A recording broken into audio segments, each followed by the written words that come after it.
Hi everyone, welcome to Module 17. In Module 17, we're going to continue our discussion about regression analysis, regression, inference, and model building, part 2. Module 17 is a little bit shorter than most of the other modules, and if you go to the overview, you'll see that the reason for this is that officially the last day of classes is Tuesday, May 14th. So this module is designed that you can complete it by May 14th if you so desire. However, there's no penalty for completing it on the regular schedule. Technically, that goes into the final exam period, but if you want to use that time to complete Module 17, that's perfectly okay with me. However, the module is a little bit shorter than the typical module. Module 18, which will be available early in the week or in the middle of the week probably, is going to be the big one where you will have the exams and one final review exercise on Excel. But this is the last new material for the course, and what we're going to be doing is learning how to calculate and analyze residuals from simple linear regression. This is important in terms of understanding whether the assumptions of simple linear regression are actually met or not. And if the assumptions are not met, we're going to learn a few techniques about things you can do to overcome that difficulty.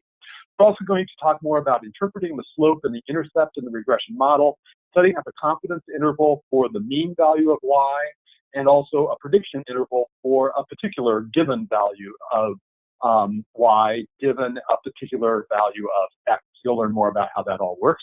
And then finally, we're going to learn how to conduct an ANOVA hypothesis test using the F statistic. This is one more test statistic that we're going to be learning about. It's in many ways similar to chi-squared, but it's different in terms of the actual numbers, but the concepts are very similar to chi-squared. However, the way that we go about it is using something called ANOVA, which is the analysis of variance. So in order to do this, after watching this video, you'll watch some short videos and practice exercise on Khan Academy. There are a few supplemental YouTube videos as well. The two Hawks learning lessons are very, very short this time and pretty easy. And those are the last two lessons on Hawks. If you have skipped any of the ones along the way, this gives you a chance to go back and do those for partial credit. And finally, there's a practice assignment on Canvas. This is not a terribly long or complicated practice assignment either. So it's actually a continuation of the practice assignment we were doing in the previous module. So you won't have to start all over calculating things. You can just take the results you had there and put them into some new formulas to learn the new concepts for this module. So Khan Academy videos and supplemental YouTube videos, there's a few of them, but they're, as I said, not terribly long or complicated this time. And then the two short Hawks learning exercises, the Canvas practice assignment, and then some optional videos that you can work on if you want to do the extra credit on Khan Academy. This is more about nonlinear regression.